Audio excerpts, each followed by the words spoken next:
তুমি যখন কাজে যাও দুলাভাই তখন আমাকে বলে চল আমরা রুমে গিয়ে গল্প করি, সিনেমা দেখি।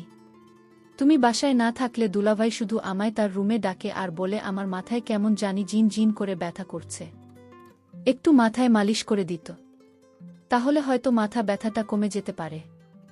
দুলাভাই বলে তোর বোন তো সারাদিন অফিসের কাজ থাকে, আমার দেখাশোনা তৈরি করতে হবে। 11 বছরের ছোট বোনের মুখে এমন কথা শুনে থমকে দাঁড়ায় মৃত্যু। বোনকে কাছে টেনে নিয়ে মাথায় হাত বুলিয়ে জিজ্ঞাসা করে, হ্যাঁ না বলি না, আমার কি করে এইসব? উনি তোমার ভাইয়ের মতো, তোমায় অনেক স্নেহ করে। এই দিন তুমি কাজে যাওয়ার পর দুলাভাই আমারে কইল হয় না পানিতে, আমি পানি নিয়ে যেতে আমাকে বলল তোর অনেক টাকা দিন, তুই স্কুলে গিয়ে ফুচকা খাবি, বন্ধুদের নিয়ে ঘুরতে পারবেন, তুই শুধু আমার একটা কথা লাগবে। দুই ভাই কি বলতে চায় তা না শুনে আমি চলে এলাম। মৃত্যু চমকে উঠল, কি শুনছে ছোট বোনের মুখে এসব? একমাত্র ছোট বোন হয় না, বাবা মা ছোট থাকতেই মারা যায়। বাসায় বাসায় কাজ করে দুজনের পেট চালাত মৃত্যু। একদিন শাকিলের সাথে পরিচয়। শাকিল ছিল কেয়ারটেকার, সেই বাসায় কাজ করত, কিন্তু প্রথম প্রথম লজ্জার কথা বলতে পারত না শাকিলের সাথে। আস্তে আস্তে দুজনের প্রেম করে তারপর বিয়ে। বিয়ের পর থেকেই হয় না ওদের কাছে। 1 বছর হয়েছে, মৃত্যু আসে শাকিলের বিয়ে। নিতু সরকার হলে রান্না সেরে চলে যায় কাজে। শাকিল যে বাসার কেয়ারটেকার সে বাসায় ঘর উঠিয়ে থাকতে দিয়েছে মালিক, তাই শাকিল সারাদিন বাড়িতে থাকে। হয় নাকি একটা স্কুলে ভর্তি করেছেন নিতু। সকাল থেকে 12টা পর্যন্ত স্কুল, বাকিটা সময় ঘরের টুকটাক কাজ করে। হ্যাঁ না দেখতে চমৎকার, কিন্তু মৃত্যু দেখতে তেমন সুন্দর ছিল না। তাছাড়া বাকিটা 2 বোনের একরকম দেখতে, কিন্তু ইদানিং হয় না, একটু বেড়ে উঠেছে। 12 বছরে পা দিয়েছে সেদিন। শাকিল দিন দিন হেনার দিকে অন্যরকম দৃষ্টিতে চেয়ে থাকে, যেটা হয় না পছন্দ করত না। মৃত কাজে গেলে এটা ওটার বাহানা রুমে ডাকে হেনাকে শাকিল। হেনাকে দিয়ে শাকিল তার সুখের চাবি দিয়ে বলে, তুই সুকেশ থেকে আমার হিসেবের খাতাটা এনে দে তো। মাঝে মাঝে বলতো দেখ হিসাব করতে করতে আমার মাথা ব্যথা শুরু হয়ে গেছে, একটু মাথা ম্যাসাজ করে দেয়, তাহলে ব্যথা হয়তো কমে যাবে। দুলাভাই আমার কপালে হাত দিয়ে বলল তো সলিল এত গরম কেন, দেহি দেহি কাছে আয়। উত্তর জোরালো নাকি, হ্যাঁ না বলল না, শরীরের জন্যই। গরমের তাপমাত্রা পড়ছে এমনই শরীর গরম থাকে। হয় না তার দুলাভাইয়ের বাহানা বুঝতে পারে, তাই তো কিছু না বলে দৌড়াতে দৌড়াতে বাইরে চলে আসে, অপেক্ষা করে বুবুর জন্য। কাজ থেকে সবেমাত্র এসেছে মৃত্যু। মিতু আক্তার হেনা তার বুবুর কাছে এসে কান্না করে বলল, আমি তোমার সাথেও কাজে যাব, আমি বাড়িতে একা একা থাকব না। চটবেন এসব কথা শুনে মনটা এক অজানায় ছটফট করছে। কি করবে এখন মিতু? হ্যাঁ না যে মৃত্যু ছাড়া কেউ নেই। এমন সময়ে শাকিল ঘরে এলো, এসেই ঋতুকে দেখে বলল, মিতু তুমি আছো? হেনার গায়ে জ্বর দেখলাম। তুমি দেহ তোমার আর কি হলো? জ্বর হলে ওই ডাক্তারের কাছে নিতে হইব। মিতু শাকিলের এমন কথা শুনে একটু অবাক হল। কই শাকিলের কথায় তো কোনো খারাপ কিছু নেই, তাহলে কি না ছোট মানুষ হইয়া ভুল কিছু বলল? শাকিল তো হয় না ভালোই চায়, হয় না হয়তো ওর দুলাভাই ভয় পায়, তাই এমন ভুল বুঝো। ছোটবেলা থেকে আমায়া এমন, খুব সহজে যাকে তাকে ভয় পেয়ে বসে। তাই তো মৃত্যু ব্যাপারটা সহজভাবে নিয়ে হেনার গায়ে হাত দিয়ে দেখে সত্যি জ্বর আর অসুর হয়ে গেল। হেনা শাকিলকে ভুল বুঝছে। হয় নাকি মৃত্যু বলল, হ্যাঁ না তোর গায়ে তো সত্যি জল, জলতলে ওষুধ রায় না দেয়।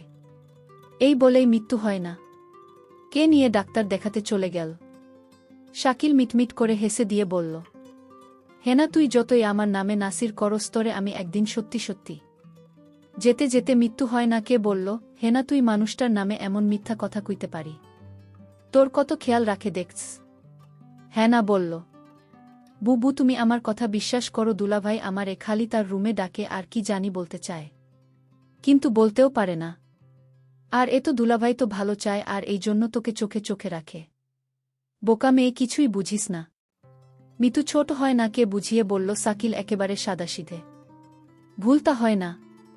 আমি তো কে বললাম বুঝে দিন কিছু একটা হবে সেদিন আমার কথা বিশ্বাস করবে, তার আগে নয়। বুবু আমায় জারি দিয়ে বলল বাদের সব কথা এখন ডাক্তার দেখাবো। ডাক্তার বলল হয় না শরীরে জ্বর আর তাই তাকে ভালো ওষুধ খাওয়াতে হবে। হেনার জন্য ওষুধ নিয়ে বাসায় চলে আসলাম। হেনার সমস্ত ওষুধের খরচ শাকিল দিল। আমি হেনাকে বললাম, হয় না দেখছিস আমাদের কতকের করে তো দুলাভাই। ওষুধের সমস্ত খরচ শাকিল দিয়ে দিল। বুবু আমার মনের কথাটা বুঝল না।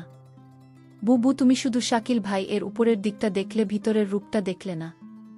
রাতে খাওয়া দাওয়া শেষ করে হয় না, শুয়ে পড়ল।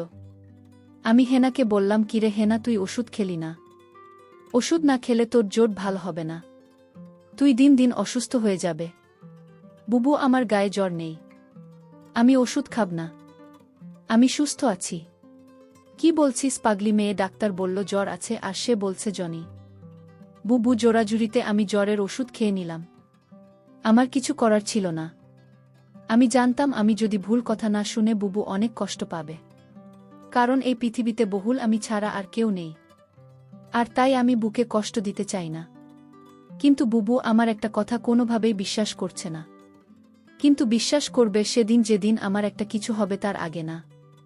কিছুদিন পর বুবুর অফিস বন্ধ দিয়েছিলে 1 সপ্তাহে। সারাদিন বহু বাড়িতে থাকত। আমি স্কুলে যেতাম আর 12টা বাজে চলে আসতাম। কিন্তু বুবু এই 1 সপ্তাহ বাড়িতে থাকতে শাকিল ভাই কেমন জানি হয়ে গেছে। দুলাভাই মেজাজ দেখে খিটখিটে হয়ে গেছে। আমার মনে হয় বহু বাড়িতে থাকায় দুলাভাই এটা কিছুতেই সহ্য করতে পারছে না। পরদিন আমি স্কুল থেকে ফিরলাম, রুদ্র দিয়ে আসলাম। শরীর গরমে মনে হয় পুড়ে যাচ্ছে। দুলাভাই তখন আমার কপালে হাত দিয়ে বলল, সর্বনাশ, মেয়েটা তো আজ জ্বরে পুড়ে যাচ্ছে, তাড়াতাড়ি চলো ডাক্তারের কাছে নিয়ে যাই। বুবু তখন বলল, তুমি হেনাকে নিয়ে ডাক্তার দেখিয়ে আসো, আমি বাড়ির রান্না ভাঙার কাজটা সেরে নিই। হয় না তখন আমায় বলল, বুবু আমার জ্বর হয়নি, আমি ডাক্তারের কাছে যাব না। বুবু তুমি কেন বোঝো না আমার কথা? 2 ভাই শুধু অন্যথায় ডাক্তারের কাছে আমায় নিয়ে যায়, আমার শরীরের জন্যেই। বুবু আমি ডাক্তারের কাছে যাব না। দুলাভাই বলল, আচ্ছা তুমি যখন যেতে চাচ্ছ না তাহলে আমি গিয়ে ওষুধ নিয়ে আসি। গুরু বলল, দেখছিস তো দুলাভাই কত ভালো, তোর একটু সমস্যা হলেই তোর জন্য কত কিছু করে। আজকাল এমন মানুষ পাওয়া বড়ই কঠিন হয় না। বুবু তুমি দুলাভাইকে চিনতে পারোনি, তুমি মানুষটার সাথে সংসার করছো, অথচ তার মন মানসিকতা সম্পর্কে তোমার ধারণা নেই। বুবু বুবু দুলাভাই তোমার সামনে আমার সাথে ভালো আচরণ করে। চুপ কর তো, 2 ভাইয়ের নামে কোনো বদনাম করবেন না। আমি বকুল কথা শুনে অবাক হলাম আর মনে মনে বললাম, বুঝবে বুঝবে, সময় হারিয়ে সবই বুঝবে। আমার কথার কোনো মূল্য তুমি আজ দিচ্ছ না। পরদিন বুবু হঠাৎ অসুস্থ হয়ে পড়ে, বিছানা থেকে উঠতে পারছে না, শরীরে একটু শক্তি নেই, গোবর শরীরে প্রচণ্ড জ্বর চলে আসছে। দুলাভাই বুবুর অসুস্থতা দেখেও বলছে, আমার আজ একটা জরুরি কাজ আছে বাইরে, আমার আসতে একটু লেট হবে। দুলাভাইকে বললাম, বধূর গায়ে তো জ্বর আসছে, বুকে ডাক্তারের কাছে নিয়ে যেতে হবে। দুলাভাই বলল, তুই একটু নিয়ে যা, আমি আজ যেতে পারবো না, কারণ আজ আমার জরুরি কাজ আছে। আমি বুবুকে বললাম, বুবু দেখলে আজ তুমি অসুস্থ, তাই তোমাকে ডাক্তার দেখাতে নিয়ে গেল না। আজ যদি আমি অসুস্থ হতাম তাহলে দেখতে কত দর্দ দেখাত। বুবু আমার কথা শুনে কিছুটা আমার কথা বিশ্বাস আসলো। বুবু তখন মনে মনে বলল, ঠিক আছে, শাকিলের মতো লোক সম্পর্কে আমার জানতে হবে। শাকিল কি আসলে সে উপরে উপরে ভালো, নাকি সত্যিই শাকিল একজন ভালো মানুষ? রাতে শাকিল ঘরে ফিরল, ডাইনিং টেবিলে খাবার ছিল, সে নিজে হাতে খাবার খেয়ে সোজা ঘুমিয়ে গেল। আমি আশ্চর্য হয়ে গেলাম, আমার খুব কষ্ট হচ্ছিল। শাকিলা মা অসুস্থ দেখে গেল, অথচ একবারও জিজ্ঞেস করল না, তোমার কি জ্বর কমেছে? শাকিল জানি কেমন হয়ে গেছে, অথচ গতকাল আমার বোনের জ্বর আসলো, তার প্রতি সে কত নাকের দেখাল। এসব চিন্তা করতে করতে আমার রাতে ঘুম হচ্ছিল না, আমি সারা রাত ঘুমাতে পারিনি। তাহলে আমার চোট বোনটা যা বলল তা কি সত্যি বলছে না? এ হতে পারে না। সকালে ঘুম থেকে উঠে দেখি শাকিল নাস্তা না করে চলে গেছে। আমি তাকে ফোন করছিলাম, সে ফোন ধরে বলল, আমি একটা কাজে আছি, আমি তোমায় পরে কল দিচ্ছি। আমি তখন শাকিলকে বলতে চেয়েছিলাম, শাকিল আমার 2 দিন ধরে জল, আমার জন্য কিছু ওষুধ নিয়ে এসো। সেটা বলার আগে সে ফোন কেটে দিল। আমি ভাবলাম কিছুক্ষণ পর আবার ফোন দেব। প্রায় 2 ঘন্টা পর আমি শাকিলকে ফোন করলাম। আমি বললাম, 2 দিন ধরে আমি অসুস্থ, তুমি আমার খোঁজ রাখোনি কেন? শাকিল বলল, আরে আমি এই 2 দিন একটু বিজি ছিলাম, তাই কোনো খোঁজ রাখতে পারিনি। তারপর আমি বললাম, যদি পারো তাহলে আমার জন্য কিছু ওষুধ নিয়ে এসো। ঠিক আছে আমি নিয়ে আসব, এখন ফোন রাখ। আমার মনে হলো আমি তাকে ফোন দিয়ে বিরক্ত করেছি। একদিন রাতে শাকিল ঘুমাচ্ছিল। হঠাৎ মধ্যে রাতে দেখি শাকিলের রুমে নেয়।